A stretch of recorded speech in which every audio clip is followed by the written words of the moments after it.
Hello दोस्तों, नमस्कार। राजस्थान लोक सेवा आयोग अजमेर द्वारा पुस्तकालय अध्यक्ष ग्रेड सेकंड की वैकेंसी निकाल दी गई है। इसका ये विस्तृत विज्ञापन इस प्रकार है।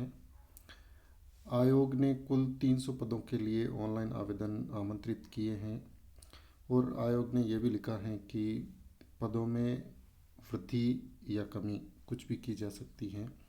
अमूमन पद कम होने के चांस बहुत कम होते हैं, बढ़ने के चांस ही होते हैं ज़्यादातर।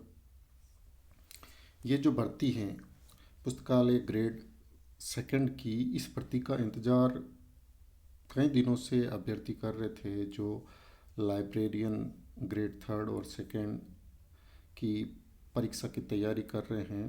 तो उनके लिए एक अच्छा अवसर है ये। और इसमें जो सबसे असमंजस वाली बात है कि कई अभ्यर्थी ये सोच रहे हैं कि इसमें हम एलिजिबल है या नहीं हैं। तो अपन इस पूरे डिटेल जो रिक्रूटमेंट एडवर्टाइजमेंट है उसको देखते हैं। विस्तृत विज्ञापन में क्या क्या चीज़ें हैं, क्या क्या नियम हैं। सबसे पहले इसमें जो सीटें हैं, सीटों में कुल 300 पद हैं। उसमें 252 पद हैं वह एनटीएसपी के हैं और इसमें शहरिया के 3 और एसए के 45 हैं। बात करें जनरल की तो इसमें कुल 85 पद जनरल कैटेगरी के हैं, जिसमें से 24 जनरल वुमेंस के हैं और 9 विडो के हैं। एससी कैटेगरी में 30 पद हैं, जिसमें से 4 वुमेंस के लिए रिजर्व्ड हैं। एसटी कैटेगरी में कुल 24 पद हैं, जिसमें से 1 वुमेंस के लिए रिजर्व्ड हैं। वहीं ओबीसी कैटेगरी के लिए 37 पद हैं। उन 37 पदों में से 8 पद महिलाओं के लिए हैं और 1 पद विडो कैटेगरी के लिए हैं। एमबीसी में 8 पद हैं कुल। वहीं ईडब्ल्यूएस में 20 पद जनरल कैटेगरी के लिए और ईडब्ल्यूएस वुमेंस के लिए 1 पद है। इस प्रकार जनरल में शहरिया के लिए 3 पद आरक्षित हैं और ऐसे 45 पद हैं, जिसमें से जनरल के 18, वुमेंस के 5 और विडो का 1 पद है। डाइवोर्सी के 2 पद दिए गए हैं। इस प्रकार इसमें वर्टिकल और हॉरिजॉन्टल रिजर्वेशन दिया गया है भर्ती परीक्षा में। सबसे पहले देखते हैं इसमें शैक्षणिक योग्यता क्या है। सबसे बड़ा जो असमंजस है वो इसी को लेकर है। कई अभ्यर्थी ये सोच रहे हैं कि हम एलिजिबल है या नहीं हैं। दूसरा ये है कि आजकल जो फॉर्म भरवाए जा रहे हैं उन फॉर्मों में पहले से ही ये डिक्लेरेशन ले ली जाती हैं कि अगर आप उस भर्ती परीक्षा में आवेदन कर रहे हैं और अगर आप उसके लिए एलिजिबल नहीं हैं और कोई गलत इन्फॉर्मेशन आप देते हैं तो उसके लिए आरपीएससी ने ये एकदम बोल्ड अक्षरों में दिया है कि अभ्यर्थी को वांछित शैक्षणिक अर्हता और शैक्षणिक योग्यता जो भी हैं उसमें ऑनलाइन आवेदन करना चाहिए। तथापि आयोग द्वारा अभ्यर्थी को ऑनलाइन आवेदन पत्र की अनुमति संशोधित तिथि तक ऑनलाइन आवेदन पत्र को प्रत्याहृत करने का विकल्प भी उपलब्ध। अगर आपने गलती से भर दिया है तो आप उसको विड्रॉ भी कर सकते हैं। पर अगर असत्य और गलत सूचना के आधार पर आवेदन करना और अर्हता नहीं होने पर भी उससे प्रत्याहृत नहीं किया जाना भारतीय दंड संहिता जो आईपीसी है उसकी धारा 182 के तहत दंडनीय अपराध है। ऐसे अभ्यर्थी को कालांतर में काउंसलिंग या पात्रता जांच साक्षात्कार के दौरान अपात्र किए जाने तथा आगामी 1 वर्ष की अवधि के लिए भर्ती परीक्षाओं से विवर्जित या डिबार किया जाएगा। तो इसमें सबसे इम्पोर्टेंट बात यह है कि अगर आप एलिजिबल हैं तो ये अप्लाई करें, अन्यथा नहीं करें। इसकी जो एलिजिबिलिटी है वह है ग्रेजुएट और equivalent examination recognised by UGC with degree और diploma in library science recognised by the national council of teacher education. तो आपके पास ग्रेजुएशन की डिग्री होनी चाहिए और उसके साथ जो डिप्लोमा है लाइब्रेरी साइंस में डिलिस, वो किसी भी मान्यता प्राप्त संस्थान का होना चाहिए। वह संस्थान national council of teacher education या गवर्नमेंट से एफिलिएटेड होना कंपलसरी है। अब इसमें शैक्षणिक अर्हता में जो प्रावधान किए गए हैं वो ये हैं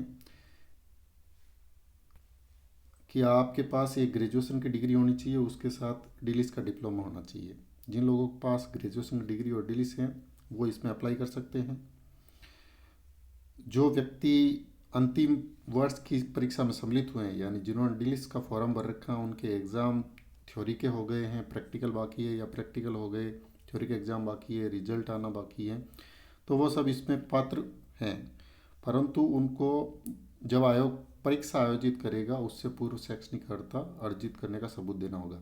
यानी जो एग्ज़ाम डेट आएगी उस एग्ज़ाम डेट से पहले आपका रिजल्ट आ जाना चाहिए, आपके हाथ में मार्कशीट होना कंपलसरी है। ये जो पुस्तकालय अध्यक्ष ग्रेड सेकंड की जॉब हैं, इस जॉब में आपको 4200 ग्रेड पे की नौकरी है। ये बहुत ही अच्छी नौकरी है और इसमें 2 साल का प्रोबेशन है जिसमें फिक्स रेमुनरेशन सरकार द्वारा दिया जाता है। इसके लिए जो न्यूनतम आयु की सीमा है वो 1/1/2025 से काउंट होगी।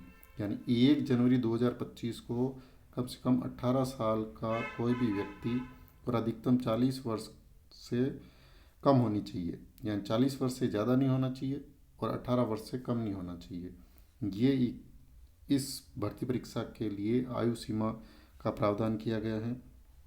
इस आयु सीमा में विभिन्न कैटेगरियों को छूट भी प्रदान की गई हैं, जो छूट निम्नानुसार हैं। इसमें जो SC ST और OBC MBC EWS कैटेगरी के जो मेल हैं उनको 5 वर्ष की छूट दी गई है, यानी वो 45 ईयर तक अप्लाई कर सकते हैं। वहीं जो फीमेल हैं SC ST OBC EWS उनको 10 वर्ष की छूट दी गई है। तो 50 ईयर ओल्ड्स वुमन इसमें अप्लाई कर सकती हैं। उसके बाद सामान्य अनारक्षित वर्ग की महिला है उनको 5 वर्ष की छूट दी गई है, यानी जनरल की वुमेंस के लिए 45 एज तक एग्ज़ाम में अप्लाई करना अलाउ किया है। वहीं विधवा और विच्छिन्न विवाह यानी जो तलाकशुदा हैं उनके लिए और विडो के लिए कोई एज लिमिट नहीं रखी गई है। तो ये हैं आयु संबंधी छूट में प्रावधान। आइए देखते हैं इसमें भूतपूर्व सैनिकों को भी छूट में प्रावधान दिया गया है। पंचायत समिति, जिला परिषद, इन सब के कर्मचारियों के लिए 40 साल की जो एज है वो वैसे जनरली सबके लिए दी गई है। फिर इसके अंदर जो महत्वपूर्ण परीक्षा का एक तो चयन प्रक्रिया, यानी इस भर्ती परीक्षा में चयन किस प्रकार किया जाएगा। तो अभ्यर्थियों का चयन लिखित परीक्षा के माध्यम से किया जाएगा। आवश्यकता पड़ने पर आयोग द्वारा उत्तर पत्रक पुस्तिकाओं के मूल्यांकन में स्केलिंग, मॉडरेशन, नॉर्मलाइजेशन पद्धति को अपनाया जा सकेगा। ये RPSC ने पहले ही मेंशन कर दिया है कि इस भर्ती परीक्षा में अगर बोर्ड कमीशन चाहे तो स्केलिंग, मॉडरेशन और नॉर्मलाइजेशन कर सकता है। ये संबंधित सेवा नियम के नियम 28 के अनुसार आयोग द्वारा उपयुक्त पाए गए अभ्यर्थियों के नाम राज्य सरकार या नियुक्ति प्राधिकारी को अनुशंसित किए जाएंगे, जो लिखित परीक्षा के प्राप्तांकों की मेरिट के क्रम में व्यवस्थित होंगे। यानी इसमें एक ही एग्ज़ाम है, रिटर्न। दूसरा, परीक्षा की डेट और समय जो भी हैं वो RPSC निर्धारित करेगी। अगर वर्तमान परिप्रेक्ष्य में देखा जाए तो RPSC के पास अगस्त तक की डेट RPSC दे चुकी है। तो इस परीक्षा के जो ज़्यादा चांस है होने के वह हैं अगस्त से सितंबर। ये अगस्त और सितंबर के बीच में होगी। इन 2 महीनों में एग्ज़ाम होने के पूरे चांसेज हैं। तो आपको एक पर्याप्त समय दिया है RPSC ने तैयारी करने के लिए।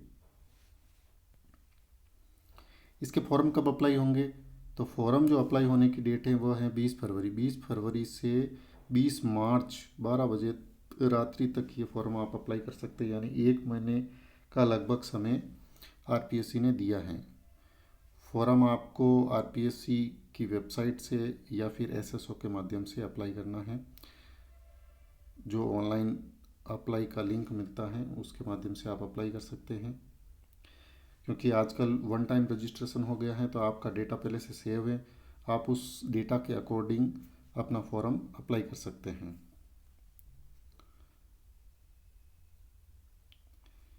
फिर ये आवेदन की प्रोसेस है। अब बात आती है एग्ज़ाम में पेपर की। इसमें कितने पेपर होंगे? तो इसके अंदर पेपर जो हैं वो मुख्य रूप से 2 पेपर होंगे। Exam shall carry 400 marks, there will be 2 paper, both paper shall be 200 marks। मतलब 2 पेपर होंगे, दोनों ही पेपर 200-200 नंबर के होंगे, यानी कुल 400 नंबर का एग्ज़ाम है ये। 400 मार्क्स का एग्ज़ाम है। अब यहाँ पे सबसे बड़ी बात ये है कि जो 200 नंबर का पेपर है वो जीके का है, वो 200 नंबर का जो पेपर है वो लाइब्रेरियन का है। इसमें जो पेपर फर्स्ट है उसके अंदर the question will be carry maximum 200 marks, duration of question paper will be 2 hours. मतलब इसमें 2 घंटे का एग्ज़ाम है, 100 क्वेश्चन है, मल्टीपल चॉइस इसमें नेगेटिव है। उसके बाद इसमें 5% का रिलैक्सेशन भी है। 40% मार्क्स आपको लाने ज़रूरी है, तो इसमें भी 40% का राइडर है। 40% मिनिमम मार्क्स लाना ज़रूरी है। इसके साथ एक्स सर्विसमैन को 5% की छूट दी गई है। पेपर सेल भी इंक्लूड फॉलोइंग सब्जेक्ट। अब जो फर्स्ट पेपर है उसके अंदर क्या क्या चीज़ें हैं? तो उसके अंदर एक तो है geographical history, culture, general knowledge of Rajasthan. फिर है current affairs of Rajasthan, general knowledge of world and India, educational psychology. इस पेपर को आरपीएससी ने पूरा डिटेल में नहीं दिया है। डिटेल में सिलेबस आरपीएससी अलग से डालेगी, उसमें ये बताएगी। मोटे तौर पर ये इसके सिलेबस के 4 पोर्शन हैं, यानी 25-25 क्वेश्चन हर पोर्शन से पुटअप होंगे। फिर आता पेपर सेकंड, ये भी 200 मार्क्स का है, 2 घंटे का है। इसमें भी 100 क्वेश्चन है और इसमें भी नेगेटिव मार्किंग है।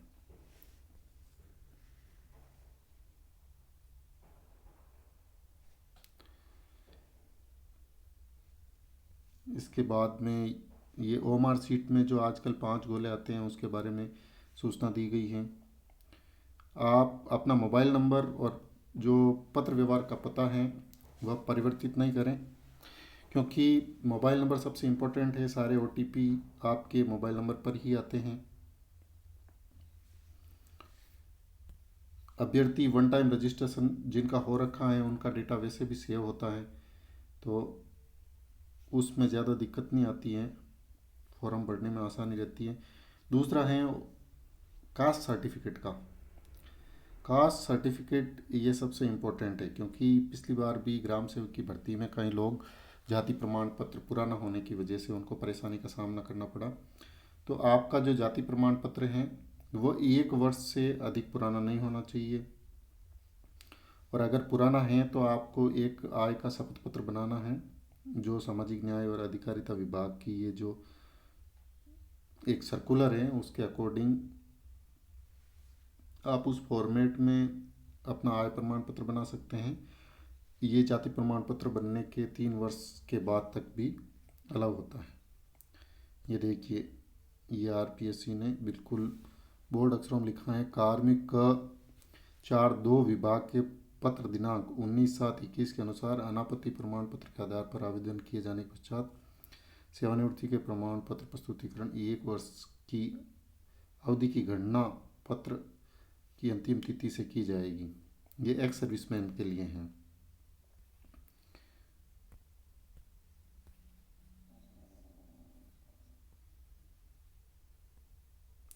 अगर किसी अभ्यर्थी से आवेदन भरने में त्रुटि हो जाती है तो आरपीएससी आपको उस त्रुटि को सुधारने का मौका भी देती है। फॉर्म में संशोधन कर सकते हैं। उस डेट के बाद में अभ्यर्थी संशोधन नहीं कर सकते हैं। तो सबसे पहले अपने ये काम करना है कि आपको कोई गलती करनी ही नहीं है। एग्ज़ाम फॉर्म भरते वक्त पूरी सावधानी बरतनी है। फिर भी एक ह्यूमन टेंडेंसी है, मानव भूल से कोई गलती हो जाती है तो उसको आपको जो फॉर्म में अपडेट करने की लास्ट डेट है उससे पहले आपको अपडेट कर लेना चाहिए।